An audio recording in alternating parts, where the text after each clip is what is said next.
नमस्ते। आज के इस विश्लेषण में हम एक ऐसी कहानी पर बात करने वाले हैं जो सच में रोंगटे खड़े कर देती है। मतलब अक्सर हम सुनते हैं ना कि बिना अच्छी पढ़ाई और बिना पैसों के बड़े सपने देखना सिर्फ बेवकूफ़ी है। लेकिन आज हम रवि की कहानी से इस सोच को पूरी तरह से तोड़ने वाले हैं। ये एक ऐसे लड़के का सफर है जिसने भयंकर गरीबी और अपनी अधूरी शिक्षा को अपनी किस्मत मानने से साफ इनकार कर दिया। एक छोटी सी चाय की दुकान से शुरू होकर देश की सबसे बड़ी कुर्सी तक पहुंचने का ये सफर सच में इंसान के कभी न टूटने वाले हौसले का एक बहुत ही जीता जागता सबूत है। ये तुम्हारे बस की बात नहीं है। जब कोई इंसान पहले से ही 2 वक्त की रोटी के लिए संघर्ष कर रहा हो, तब ऐसे शब्द किसी को भी अंदर तक चुभ सकते हैं। रवि के साथ बिल्कुल यही हुआ। शहर की एक चाय की दुकान पर चाय देते वक्त जब उसने कुछ लोगों को किसी बड़ी परीक्षा के बारे में बात करते सुना और बस एक मासूम सा सवाल पूछ लिया, तो बदले में उसे यही ताना मिला। उन लोगों के लिए ये शायद एक मजाक रहा होगा, लेकिन रवि के लिए ये एक ऐसा टर्निंग पॉइंट था जिसने उसके अंदर एक भयंकर आग लगा दी। इसी एक ताने ने उसे ये साबित करने की जिद दे दी कि उसकी अहमियत उस चाय के कप से कहीं ज्यादा बड़ी है।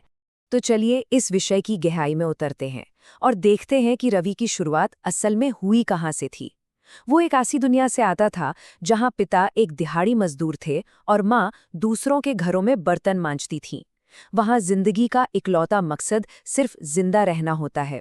रवि पढ़ाई में बहुत तेज था, लेकिन हालात इतने खराब थे कि परिवार को पालने के लिए उसे सिर्फ 10वीं कक्षा के बाद अपना स्कूल हमेशा के लिए छोड़ना पड़ा। मतलब ये कोई छोटी मोटी परेशानी नहीं थी, ये एक ऐसी गहरी खाई थी जो किसी के भी सपनों को हमेशा के लिए दफन कर सकती है। खैर, अब यहाँ सबसे हैरान करने वाली बात आती है। गांव से शहर आने के बाद रवि का रूटीन ऐसा था जो किसी को भी पूरी तरह थका दे। सुबह 5 बजे से लेकर रात 10 बजे तक पूरे 17 घंटे चाय की दुकान पर काम। इस थकावट की सिर्फ कल्पना करने से ही शरीर दर्द करने लगता है। लेकिन इतना काम करने के बाद भी रवि रातों को जागकर पढ़ाई करता था। पैसे नहीं थे तो उसने नई किताबों की जगह पुरानी किताबें खरीदी और एक लोकल लाइब्रेरी का सहारा लिया। उसके अंदर एक ऐसा जुनून सवार था जिसे कोई भी शारीरिक थकावट हरा नहीं पा रही थी। जिस परीक्षा के बारे में रवि ने उस चाय की दुकान पर सुना था, वो थी यूपीएससी और आईएएस। अब हम सब जानते हैं कि यूपीएससी कोई आम परीक्षा तो है नहीं। ये देश की सबसे मुश्किल और सबसे सम्मानित सिविल सेवा परीक्षा मानी जाती है। बड़े बड़े कॉलेजों से पढ़े लोग भी इसे पास करने में सालों लगा देते हैं। ऐसे में एक 10वीं फेल लड़का जो दिन भर चाय के कप धोता है, उसका इस परीक्षा को पास करने के बारे में सोचना भी दुनिया की नज़रों में एक तरह का पागलपन ही था, एक बहुत ही असंभव सा सपना। और ये बात बहुत ही शानदार तरीके से दर्शाती है कि बाहरी दुनिया और हमारे अंदर की दुनिया में कितना बड़ा फर्क होता है। ये पूरा सफर एक तरह का मनोवैज्ञानिक युद्ध था जो रवि हर दिन लड़ रहा था। एक तरफ समाज की लगातार आने वाली आवाज थी, छोड़ दे, ये तेरे बस की बात नहीं। ये शोर किसी का भी मनोबल तोड़ सकता है। लेकिन दूसरी तरफ थी रवि की अपनी अंदरूनी आवाज, हार मानना अब मेरे बस की बात नहीं। सच कहूं तो असली लड़ाई किताबों से कहीं ज्यादा इसी नेगेटिविटी के खिलाफ थी। और रवि ने बाहर के शोर को म्यूट करके सिर्फ अपने आत्मविश्वास की आवाज सुनी। हम सब जानते हैं कि सफलता का रास्ता कभी सीधी रेखा नहीं होता, और रवि का सफर इसका सबसे कड़वा सबूत है। उसने अपना पहला प्रयास किया, नतीजा फेल। दूसरा प्रयास, फिर से फेल। अक्सर देखा जाता है कि इस मोड़ पर आकर 99% लोग हार मान लेते हैं और अपनी पुरानी जिंदगी में लौट जाते हैं।